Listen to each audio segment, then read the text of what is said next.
Hi Rotarians, it's time for our Rotary Values episode again, and we're very happy today to have CP Herman from the Rotary Club of Admiralty to join us.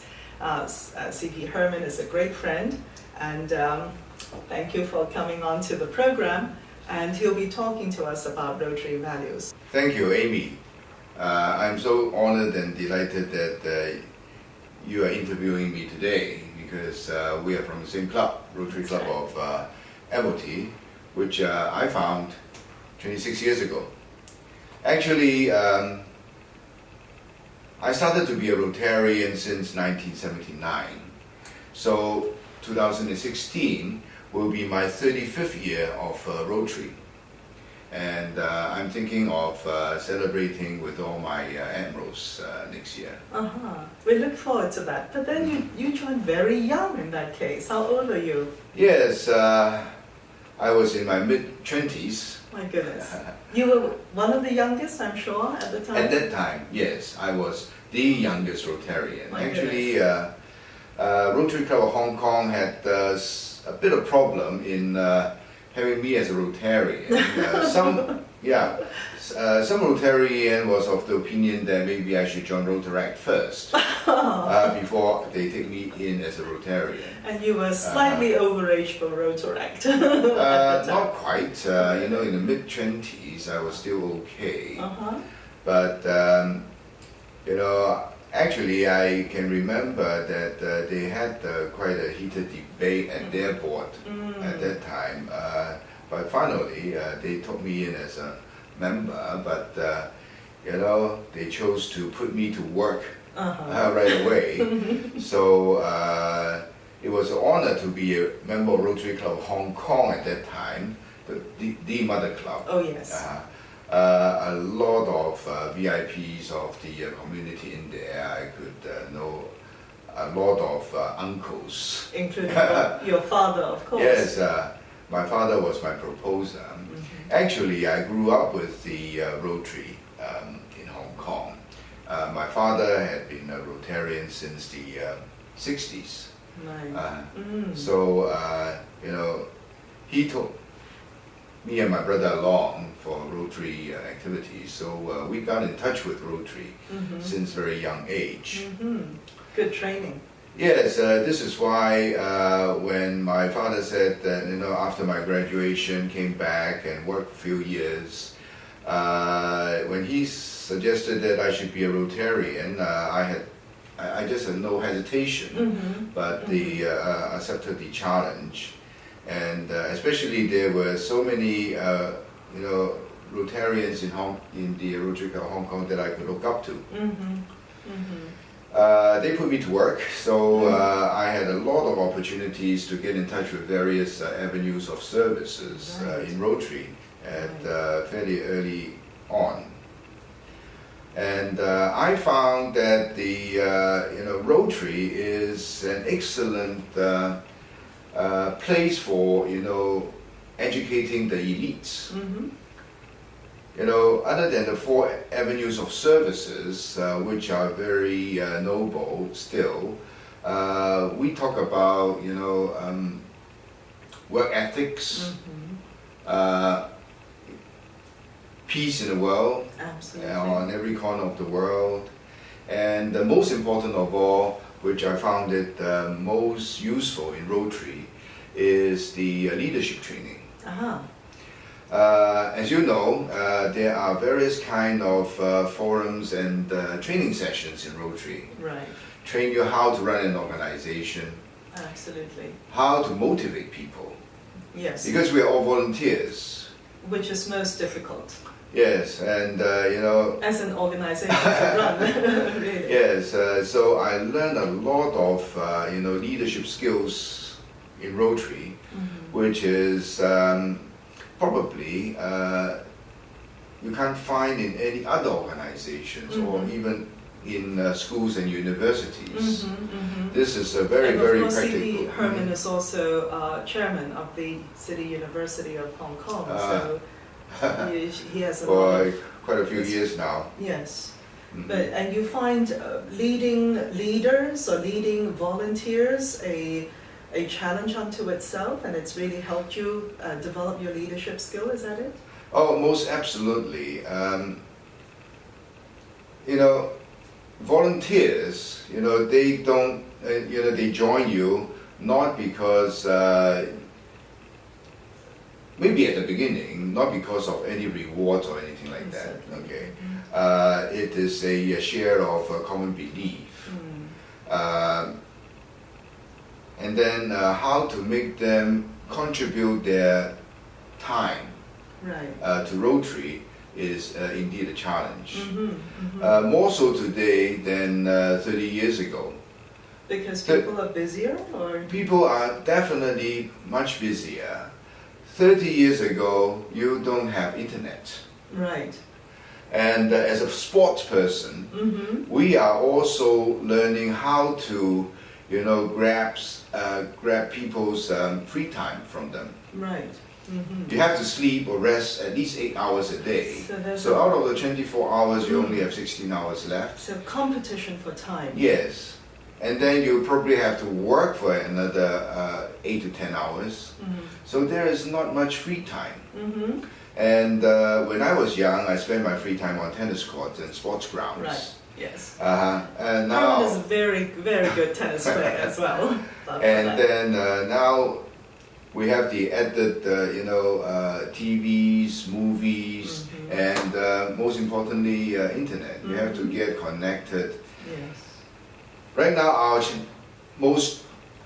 biggest challenge is that you don't answer a message in 10 minutes. Then you will have a whole trail of questions asking you what you're doing. Hopefully the world comes back to some rational form at some point. Exactly. So competition for time, especially nowadays, is very, very difficult. You really have to find out, you know, why people come and join Rotary. Right. Why people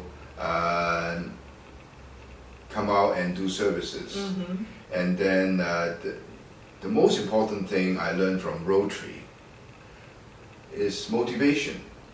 A simple pat on the shoulder, you know, a cup of coffee, simple things.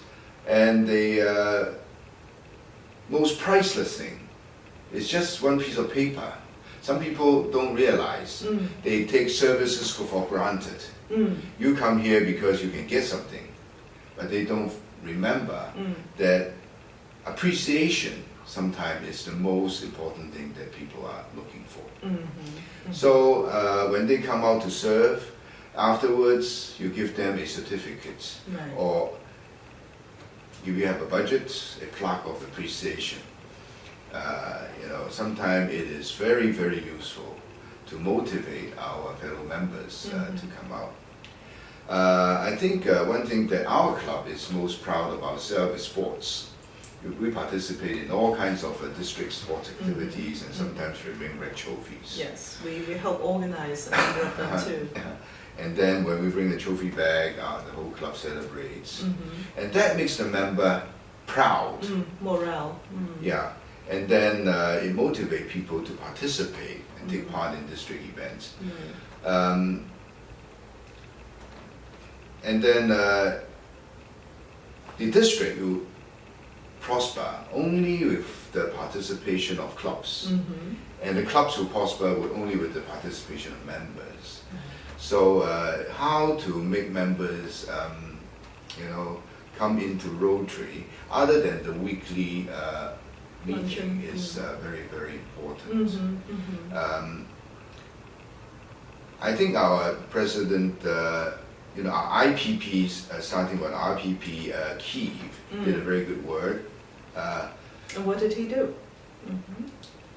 He led by example. He went to, I think, in our history, the most Rotary meetings. He goes to 4 or 5 Rotary meetings every week, spreading the goodwill from Admiralty, and also bringing back news from other Rotary clubs to Admiralty. And then this year we have President Ricky, and he is also leading with very good examples. They are setting very high standards for our members, our future presidents to follow. Another thing I try to push very much in our club is fellowship. Right. That's another important Rotary value. I think why people like to join Admiralty because we have activities. Other than services, we emphasize on quality meetings, good food. A lot of people come to Admiralty to make up because we serve food for value. And it's not like spending $400-500 in a hotel room, eating a very, very simple meal. For us, only about $250. We offer almost a banquet meal. So people come here because they know they can have good value for money. Right. And then in the evening, I hope you can join us more. Is that we choose, all our members enjoy eating, and they always recommend good restaurants. So we all go there and, share our joy. So that's the fellowship side. That's important, as well as the leadership. The leadership, you said, with the leadership you motivate the club, and by motivating the clubs you have a healthy district. That is what, that's at the crux of it. Well, at least this is my belief. Absolutely. I think as a Rotarian, of course, we like a Rotary to flourish.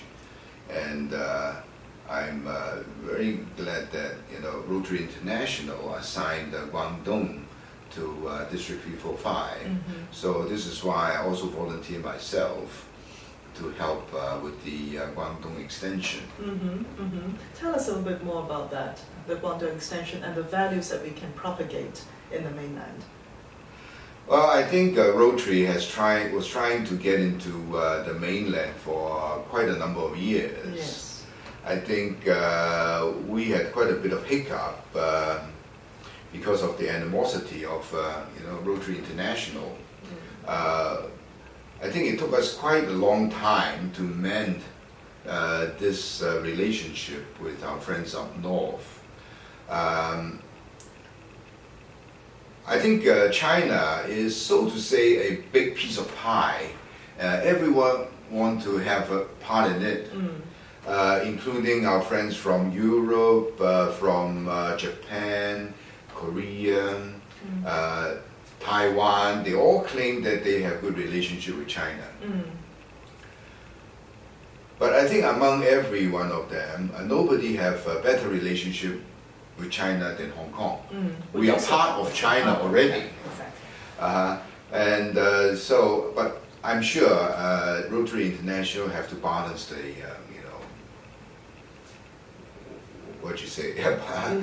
The who's gonna help with this effort. So I just suggest to them that, Hong Kong is so close to Guangdong, why don't we just do one thing at a time? If they want us to do the whole China, I think it is also a very big challenge for District 3450. Not to forget we have Mongolia in our district also. That's right. But Mongolia demonstrated that Hong Kong does have the ability of handling things outside our territory. And that in itself is a kind of leadership as well, to extend. Exactly. Especially with Guangdong, we share the same language. They speak Cantonese. Sure.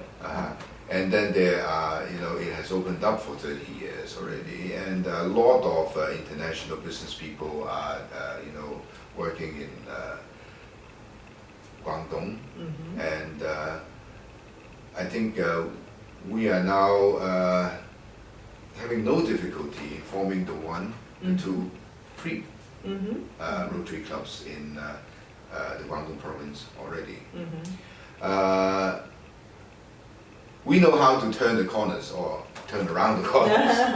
Unlike Rotary International, they insist on a lot of fundamental principles, which makes the Foreign Affairs Department of China quite it might be concerned. sensitive. Yeah. But you know, for us, we are result oriented. We want to get the things done. Yes. And In the most we will. straightforward manner. You will see, you know, Rotary signs and logos up there already. No problem. And